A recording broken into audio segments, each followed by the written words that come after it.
Sir आज की ये वीडियो उन इन्वेस्टर्स के लिए बहुत ही खास और इम्पोर्टेंट होने वाले हैं जो लोग ये प्लान कर रहे हैं कि भाई मुझे नेक्स्ट 5 इयर्स या 6 इयर्स के लिए निवेश करना है या 6 to 7 इयर्स के लिए निवेश करना है।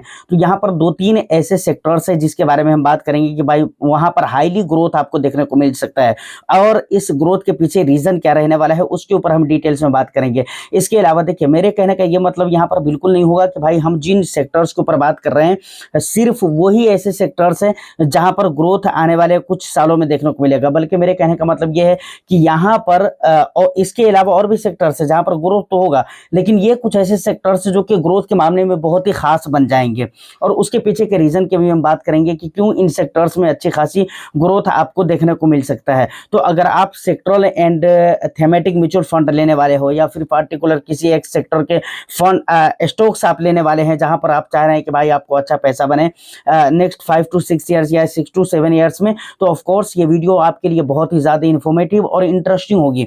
तो वीडियो को बस एक लाइक कर दीजिए, शेयर कर दीजिए और चैनल को अगर अभी तक आपने नहीं सब्सक्राइब किया है तो पता ही आपको क्या करना है। तो अपना ज़्यादा से ज़्यादा प्यार ज़रूर दीजिए, घंटा जो भी मिले उसको दबा दीजिए, ठीक है ना, ताकि रेगुलर आप तक हमारा कंटेंट पहुंचता रहे, ठीक है। सबसे पहले सर बात करते हैं कि सबसे पहला सेक्टर जो कि हमारी लिस्ट में है जहाँ पर मुझे लगता है कि बहुत ज़्यादा ग्रोथ आने वाला समय में देख सकता है और उसके पीछे के ऐसे ऐसे रीज़न है ना जिसको सुनने के बाद यकीनन आपको भी लगेगा कि नहीं ये बात बिल्कुल रियल है और रियलिस्टिक बात है कि यहाँ पर हकीकत मानों में ग्रोथ की ज़रूरत भी है इंडिया के अंदर और गवर्नमेंट का भी पूरी तरह से फोकस है इन सेक्टर्स के ऊपर कि भाई यहाँ पर ग्रोथ होना चाहिए। उनमें सबसे पहले नंबर पर जो हमारी लिस्ट में है वो है इंफ्रास्ट्रक्चर सेक्टर, समझ रहे हैं ना। इंफ्रास्ट्रक्चर सेक्टर की मैं बात करूँ तो भाई यहाँ पर ग्रोथ के चांसेस इसलिए है क्योंकि इसके अलावा कई सारी रिपोर्ट एजेंसियां हैं जो कि बाहर की है, भारत आउट ऑफ इंडिया की है, लेकिन वो जब रिसर्च कर रही है वो अपनी एजेंसीज में, तो उनका कहना यह है कि भाई क्या कहते हैं इंफ्रास्ट्रक्चर जो सेक्टर है आने वाले 5-6 सालों में कोई कहता है कि 20% के CAGR से ग्रो करेगा, कोई कहता है 15% के CAGR से ग्रो करेगा। इस तरह से अलग अलग रिपोर्ट आपको देखने को मिल जाती है। जैसे मॉर्गन स्टैनली की रिपोर्ट मैं रीड कर रहा था, वहां पर गूगल भी आप कर सकते हैं इसको, तो वहां पर बताया गया था कि मॉर्गन स्टैनली का कहना है कि आने वाले जो 5 साल होने वाले हैं, आने वाले 4 से 5 सालों में इंफ्रास्ट्रक्चर सेक्टर जो है 15% कुछ 15 पॉइंट कुछ परसेंट के हिसाब से ग्रो करने वाला है। तो 15-20% आप मानकर चले कि इस हिसाब से ग्रो करेगा और इस तरह का अगर रिटर्न्स ईयरली तौर पे CAGR अगर आपको कहकर मिल जाता है तो मुझे लगता है कि एक अच्छा रिटर्न्स है। लेकिन ये देखिए ये कह दिया, चाहे रिपोर्ट एजेंसी हो, चाहे मैं हूं या फिर कोई बहुत बड़ा एक्सपर्ट हो या कोई कुछ भी हो जो अपने आप को दिग्गज कहते हैं ना, वो लोग भी क्यों ना हो, कोई भी अगर कह दिया तो ऐसा नहीं कि जो वो कह दिया हम उसको मान ही लेंगे 100% वो सही कह रहा है। नहीं, देखिए असल मामला क्या है ना कि हम कह देते हैं, कुछ रीजन होते हैं, कुछ कारण होते हैं, कुछ चीजें होती हैं जिसके बेस पर हम या फिर रिपोर्ट वाली एजेंसी जो होती हैं वो सारे लोग कह देते हैं, लेकिन ये पूरी तरह से डिपेंड करता है मार्केट के ऊपर और टाइम की सिचुएशन के अकॉर्डिंग ये डिपेंड करता है कि भाई मार्केट के अंदर क्या होगा या रिटर्न्स आपको कैसे मिलेंगे। तो ये डिपेंड करता है कि आने वाला समय में आपको रिटर्न्स कैसे मिलेंगे और पिछले 5 इयर्स में जो रिटर्न्स के डेटा रहे जरा उसको आप देख लीजिए। अब वो भी तय नहीं है, देखिए वो पिछले 5 इयर्स में मिला है, इसका ये मतलब नहीं कि आने वाला 5 इयर्स में मिलेगा या फिर जो मॉर्गन स्टैनली ने देखा है वो चीज बिल्कुल राइट हो जाएगा या फिर जो मैं कहता हूँ, ठीक है ना। कहने का मतलब यह है कि पास्ट का डेटा है वो पास्ट का है, जो कह दिया वो सिर्फ अनुमानित तौर पर कहा गया है, ठीक है। अब एक्चुअली में हो क्या सकता है ये तो मेन टाइम ही बताएगा। तो पूरी तरह से it is depend on market situation, ठीक है। मार्केट और हालात की वजह से आपके रिटर्न्स इससे भी कम हो सकते हैं या इससे भी ज्यादा हो सकते हैं। चलिए पास्ट के जो रिटर्न्स रहे हैं, परफॉर्म रहे हैं, उसको जरा हम देख लेते हैं। देखिए यहाँ पर मनी कंट्रोल का वेबसाइट है, यहाँ पर मैं निफ्टी इंफ्रा को ओपन कर चुका हूँ। सबसे पहले अगर इसका आप देखेंगे कि भाई 1 ईयर का रिटर्न्स कैसा रहा है तो यहाँ पर आपको दिख जाएगा 1 ईयर का रिटर्न्स, यहाँ पर आप देख सकते हैं। तो माइनस में इसका रिटर्न्स रहा है, किसमें रिटर्न्स रहा है इसका माइनस में, बिल्कुल माइनस में जा रहा है। पिछले 1 ईयर का रिटर्न्स अगर आप देखेंगे तो 1 ईयर के एंगल से अगर आप लेकर चलेंगे तो यहाँ पर सिर्फ आपको नेगेटिविटी ही देखने को मिलेगी। इसके बाद पिछले 2 ईयर्स में देखेंगे तो यहाँ पर 46.15% के रिटर्न्स देखने को मिल जाते हैं। 2 ईयर में, पिछले 2 ईयर में, जो कि अच्छा रिटर्न्स कह सकते हैं हम। उसके अलावा अगर हम पिछले 3 ईयर्स का रिटर्न्स देखें तो यहाँ पर आप देख सकते हैं 3 ईयर्स पे मैंने क्लिक कर दिया है। यहाँ पर आप देखेंगे तो 72.62% का रिटर्न्स देखने को मिल जाता है, जो कि एक बेटर रिटर्न्स माना जा सकता है। इसके अलावा अगर आप आएंगे तो पिछले 5 ईयर्स का रिटर्न्स देखेंगे तो यहाँ पर आप देख सकते हैं 183.41% का रिटर्न्स देखने को मिल जाता है, जो कि एक बेटर रिटर्न्स माना जाता है। तो ये रिटर्न्स रहा है। इसके अलावा अगर हाल फिलहाल में इसके पीई को आप देखेंगे तो यहाँ स्क्रीनर वाला वेबसाइट पे आप आएंगे, उसके बाद यहाँ पर आपको इसका पीई देखने को मिल जाता है। तो यहाँ पर कितने पर ट्रेड हो रहा है अभी ये निफ्टी इंफ्रा कितने पर चल रहा है, किस पीई पर सेल हो रहा है, 21.8, ठीक है ना, 21.8 के पीई पर ये अभी ट्रेड हो रहा है, ठीक है। इसके अलावा अगर आप पीई पर यहाँ पर क्लिक कर दीजिए और देखेंगे कि यहाँ पिछले 1 ईयर में इसका सबसे हाई क्या रहा है, हाई पी कितना गया है और लो कितना आया है। तो यहाँ पर देख सकते हैं जो बिल्कुल हाई गया है, यहाँ पर आप देख लीजिए और यहाँ पर आपको रेट पता चल जाएगा। यहाँ पर पी का जो परसेंटेज रहा है वो चीज़ आपको देखने को मिल जाएगा। तो 25.7 पे ये बिल्कुल हाईली ट्रेड हुआ है पिछले 1 ईयर में अभी तक। और इसका जो पिछले 1 ईयर में बिल्कुल लो रहा है वो यहाँ पर रहा है, जो कि आप देख सकते हैं यहाँ पर, यानी 20 के पी पर बिल्कुल लो रहा है, बिल्कुल लो 20 गया है, 20.6 और बिल्कुल हाई 25.7, इस तरीके से 6 या 7 या ऐसा कुछ था, ठीक है। तो उस पर ट्रेड हुआ है। अब यहाँ पर प्रेजेंट में अगर आप देखेंगे तो प्रेजेंट में पी इसका कितना नजर आता है, 21 है। तो लगभग आप ये मान सकते हो कि भाई बिल्कुल अपने रीजनेबल प्राइस के आसपास है, ठीक है। पूरे तौर से तो नहीं है लेकिन ठीक है, थोड़ा बहुत और भी कमी आ सकती है, लेकिन फिर भी ठीक ठाक प्राइस के ऊपर अभी आपको यहाँ पर इसके स्टॉक्स मिल सकते हैं, निफ्टी इंफ्रास्ट्रक्चर इंडेक्स के अंदर जो स्टॉक्स आते हैं, ठीक है। तो यहाँ पर आपने देख लिया। तो ये सारा कुछ डिटेल्स है जो कि मैंने आपको दिखला दिया है, 2 बातें। अब चलिए हम मेन बातों की तरफ चलते हैं।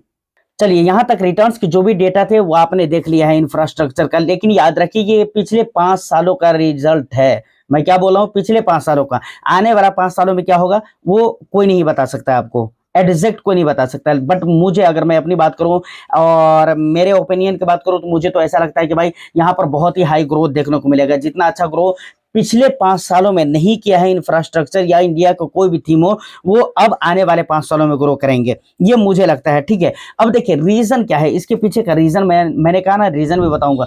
रीजन देखिए, गवर्नमेंट स्पेंडिंग, गवर्नमेंट स्पेंडिंग ये सबसे बहुत बड़ी चीज है और गवर्नमेंट का पूरी तरह से फोकस है और गवर्नमेंट जो है ना पूरी तरह से इसके ऊपर काम भी कर रही है, समझ रहे हैं ना। उसके बाद गवर्नमेंट ये भी चाहती है, प्राइवेट सेक्टर की जो कंपनीज है बड़ी बड़ी जो पैसे लगाती है, गवर्नमेंट ये भी चाहती है कि वो लोग भी इंफ्रा के अंदर अपने पैसे को निवेश करें। तो गवर्नमेंट खुद भी निवेश कर रही है, खुद भी पैसे स्पेंड कर रही है और ये भी चाह रही है कि पब्लिक भी उसके अंदर पैसे स्पेंड करे। ये 2 बहुत ही मेन रीजन है। उसके अलावा जो मेजर, जो बड़ी बड़ी जो प्रोजेक्ट्स हैं वो है क्या, मैं आपको बताता हूं। सबसे बड़ा पहली चीज है भारतमाला, ठीक है ना, जिसके अंदर में आ जाते हैं, जिस प्रोजेक्ट के अंदर में क्या क्या आते हैं, यहाँ पर जो आ जाता है रोड्स एंड हाईवे, समझ रहे हैं ना।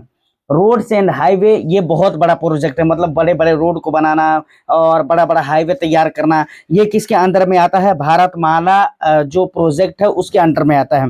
उसके बाद उड़ान की अगर मैं बात करूं तो यहाँ पर भी आ जाता है रीजनल एयर कनेक्टिविटी, समझ रहे हैं ना, यानी कि एयरलाइन से रिलेटेड जो बिल्डिंग से हैं या फिर जो भी जगह हैं उनका निर्माण करना, जो भी चीजें हैं उन चीजों को बनाना, उन चीजों को संतुलित करना, अच्छा करना, उन चीजों को बढ़ावा देना। उड़ान जो कि एक प्रोजेक्ट का नाम है, जो कि इंफ्रा के अंदर में काम करने वाला है, उस प्रोजेक्ट का नाम है। दूसरे नंबर पे अगर मैं बात करूं तो पोर्ट एक्सपेंशन, समझ रहे हैं ना, इसके अंदर में अगर मैं बात करूं तो आ जाता है air connectivity, sorry PPP, triple P, समझ रहे हैं। ट्रिपल पी का मतलब होता है पब्लिक प्राइवेट पार्टनरशिप, ठीक है ना। तो ये सारी चीजें प्रोजेक्ट्स हैं जो कि बड़ी बड़ी प्रोजेक्ट्स हैं इंफ्रा के सेक्टर के लिए, जिस पे गवर्नमेंट काम करना चाहती है और ये भी चाहती है गवर्नमेंट कि भाई पब्लिक भी इसके ऊपर ध्यान दे और पैसे स्पेंड करे। तो ये सारे मेन रीजन है, कारण है, और जिसकी वजह से मुझे लगता है कि यहाँ पर अच्छा खासा ग्रोथ आपको देखने को मिलेगा। तो ये पहला सेक्टर था। दूसरे सेक्टर की अगर मैं बात करूँ तो दूसरे सेक्टर में आ जाते हैं एनर्जी, समझ रहे हैं ना। आपको पता है कि एनर्जी हमारे देश के अंदर कितना ज्यादा डिमांडेड है, अभी कितना ज़्यादा डिमांडेड है, बहुत ज़्यादा। एनर्जी हो गया, ग्रीन एनर्जी हो गया, रिन्यूएबल एनर्जी हो गया, या इसके अलावा इससे जुड़ी हुई जो भी चीज़ें हैं, उन चीज़ों का अगर आप डिमांड देखेंगे भारत के अंदर, तो ऑफ कोर्स आपको पता चलेगा कि भाई यकीनन बहुत ज़्यादा डिमांडेड सेक्टर माना जा रहा है एनर्जी। अब इसके पिछले 5 ईयर्स के रिटर्न्स के डेटा अगर आप देखेंगे तो चलिए मैं आपको दिखलाता हूँ, वो देख लीजिए पहले, फिर उसके आगे हम फिर बात करते हैं। देखिए निफ्टी एनर्जी जो कि एक इंडेक्स है, उसको मैंने ओपन कर लिया है। यार ये मनी कंट्रोल का वेबसाइट है, इसमें बहुत ज़्यादा मतलब ऐड ही बहुत ज़्यादा आता है, इसी से इंसान तबाह रहता है। ठीक है, इसको अगर आप रिटर्न्स देखना चाहेंगे तो यहाँ पर आपको रिटर्न्स का डेटा देखने को मिल जाएगा। अगर पिछले 1 ईयर का रिटर्न्स देखेंगे तो यहाँ पर 17.78% का नेगेटिव रिटर्न्स देकर रखा हुआ है, जो कि बहुत ही ज़्यादा मात्रा में नेगेटिव रिटर्न्स है। लेकिन याद रहे कि भाई ये पिछले 1 ईयर का डेटा है सिर्फ। उसके बाद पिछले 2 ईयर्स में देखेंगे तो यहाँ पर पॉजिटिव रिटर्न्स 29.29 है, जो कि ठीक ठाक है, बहुत ज़्यादा हाई भी नहीं है लेकिन ठीक ठाक है, एक एवरेज रिटर्न्स आप इसे मान सकते हैं। ठीक है ना। उसके बाद पिछले 3 ईयर्स में देखेंगे तो 25.03% का रिटर्न्स है, 25.03% का रिटर्न्स यहाँ पर देखने को मिल जाता है। बिल्कुल इनोसेंट सा रिटर्न्स आप इसे कह सकते हो। उसके बाद अगर पिछले 5 ईयर्स में देखिए तो 119.17% का रिटर्न्स, यानी 17% का रिटर्न्स देकर रखा हुआ है। 119% का रिटर्न्स देकर रखा हुआ है पिछले 5 ईयर्स में। देखिए यहाँ तक रिटर्न्स का डेटा आपने देख लिया। मैं मानता हूँ कि इंफ्रा के इतना रिटर्न्स नहीं है, लेकिन मैं एक बात पहले ही बोल चुका हूँ कि ये पिछले टाइम और पिछले वक्तों का रिटर्न्स है। आने वाला समय में क्या होगा ये एग्जैक्ट किसी को भी नहीं पता है। ठीक है। उसके अलावा अगर हम अगले सेक्टर की बात करें तो देखिए अभी हाल फिलहाल में जो बातें चल रही हैं, इसके अकॉर्डिंग अगर मैं देखता हूं तो आईटी एक अच्छा सा सेक्टर नजर आता है मुझे, क्योंकि इसके पीछे भी कई सारे रीजन है। देखिए टेक्नोलॉजी के मामले में इंडिया बहुत ही ज्यादा आगे जा रहा है। अलग बात है, पहले कई सारे देश ऐसे हैं जो चाह चुके हैं, लेकिन अभी हाल फिलहाल में इंडिया भी ग्रो कर रहा है, और इसीलिए तो हम कहते हैं ना ग्रोइंग इकोनॉमी है।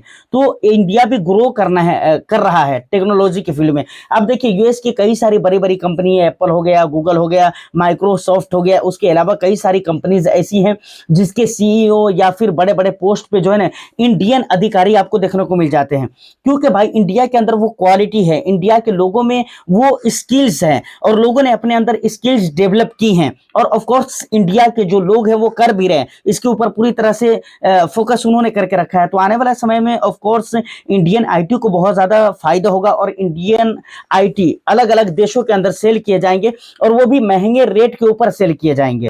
तो ये सारी रीजन है जिसकी वजह से मैं कह रहा हूं अभी भी आईटी के जो सर्विसेज है वो इंडिया से बाहर ज्यादा सेल हो रही है। ठीक है ना। तो इसका मतलब है कि आईटी की जो हमारी सर्विस है वो सर्विस बाहरी देशों वालों को, मतलब दूसरे कंट्रीज को पसंद भी आ रही है। इसका मतलब है कि आईटी के क्षेत्र में हम अच्छा कर रहे हैं, और इसीलिए हम ये कहते हैं कि भाई आईटी का जो सेक्टर है वो आने वाले कुछ सालों में अच्छा खासा ग्रो करेगा। इसका हम रिटर्न्स का डेटा फिर हम देख लेते हैं। चलिए यहाँ पर मैं निफ्टी आईटी को ओपन कर चुका हूँ। अब सबसे पहले इसके रिटर्न्स को अगर देखेंगे तो पिछले 1 ईयर में माइनस में जा रहा है। ठीक है, इससे हमारे को मतलब नहीं। पिछले 2 ईयर्स में देखेंगे तो बहुत ही कम रिटर्न्स बना है। पिछले 3 ईयर्स में देखेंगे तो यहाँ पर भी कुछ खास रिटर्न्स नहीं, लगभग 24% का रिटर्न्स है। और उसके बाद पिछले 5 ईयर्स में देखेंगे तो यहाँ पर 93.80% का रिटर्न्स देखने को मिल जाता है। तो यहाँ पर बहुत ज़्यादा खास रिटर्न्स नहीं मिला है, और आई के साथ अभी काफ़ी ज़्यादा प्रॉब्लम भी हो रहे हैं। ये सबसे बड़ा रीज़न है जिसकी वजह से आईटी में हाल फिलहाल में आपको रिटर्न्स देखने को नहीं मिल रहे हैं। लेकिन अगर वही मैंने आपको कहा ना कि अगर रिलेशन अगर सही हो जाता है यूएस और इंडिया का, तो आने वाला जो 5 साल है यकीनन वहां पर आईटी के जो रिटर्न्स रहने वाले हैं वो बेस्ट रहने वाले हैं। ठीक है। अच्छा, एक चीज़ और भी मैं आपको दिखलाता हूँ। इसका अगर फिलहाल का पी देखेंगे, वैल्यूएशन चेक करेंगे, यहाँ पर स्क्रीनर वाला वेबसाइट पे आएंगे तो यहाँ पर आप देखेंगे कि 26.1 के पी पर यह ट्रेड हो रहा है। पिछले 1 ईयर का अगर आप डेटा देखेंगे, पी रेशियो पर मैंने क्लिक कर दिया, इसका जो बिल्कुल हाई गया था वो कितने पर गया था, यहाँ पर आप देख सकते हैं 36.4 पर ये इसका बिल्कुल हाई रहा है पिछले 1 ईयर में। और जो बिल्कुल लो गया था वो कितने पर गया था, तो यहाँ पर आपको पता चलेगा। आजा भाई, यहाँ पर है। ठीक है, 24.6 पे, और अभी कितने पर ट्रेड हो रहा है, 24, और ऊपर गया है तो 26। ठीक है, और अभी जो ट्रेड हो रहा है तो ये कितने पर हो रहा है, 26 पर। यानी यहाँ पर अभी वैल्यूएशन है, मतलब इतनी गिरावटों के बाद भी अगर वैल्यूएशन आप इसका चेक करते हैं तो यहाँ पर वैल्यूएशन आईटी के सेक्टर में अभी भी है। तो यहाँ पर बहुत ही कम पैसे निवेश करना है। खैर आगे हम बात करेंगे कि कहाँ पर कितना पैसा निवेश करना है, लेकिन आईटी में अभी भी कहने का मतलब यह है कि वैल्यूएशन है। देखिए यहाँ पर जिन जिन सेक्टर्स को लेकर हमने बात किया है, यहाँ पर बिल्कुल मेरी तरफ से कोई रिकमेंडेशन और सजेशन नहीं है, और यहाँ पर मैं किसी पर्टिकुलर एक स्टॉक्स का नाम भी नहीं लिया है। मैं पूरी तरह से इंडेक्स लेवल पर मैंने बात किया है, ठीक है ना, चाहे वो आईटी हो, एनर्जी हो, इंफ्रास्ट्रक्चर हो, या फिर अगर मैं कभी भी किसी की भी बात करता हूँ तो वहां पर इंडेक्स लेवल पर ही बात करता हूँ, ठीक है, और इंडेक्स लेवल पर ही मैंने आपको रिटर्न्स वगैरह भी दिखलाया है। तो आपने देखा है, बाकी आपको कोई भी पर्टिकुलर एक फंड लेना हो या स्टॉक्स लेना हो तो एक मरतबा आप उसको अपनी तरफ से डीप रिसर्च जरूर कीजिए, उसके बाद ही आप इन्वेस्टमेंट करिएगा। बाकी इन तमाम तर मुद्दों पर आपका क्या कहना है, आप कैसे सोचते हैं, आपका क्या ओपिनियन है, आप मुझे कमेंट सेक्शन में बता सकते हैं। कमेंट सेक्शन बिल्कुल ओपन है आपके लिए, वहां पर आप अपनी वैल्यूएबल फीडबैक को जरूर ही रखिए। मुझे उम्मीद है कि वीडियो आपको अच्छी लगी हो तो बस एक लाइक कर दीजिए, शेयर कर दीजिए। चैनल को अगर अभी तक आपने सब्सक्राइब नहीं किया तो चैनल को भी जरूर सब्सक्राइब कर ले। मैं फिर मिलता हूं किसी नेक्स्ट एंड इंटरेस्टिंग वीडियो में, जब तक के लिए all the best. Thank you for watching.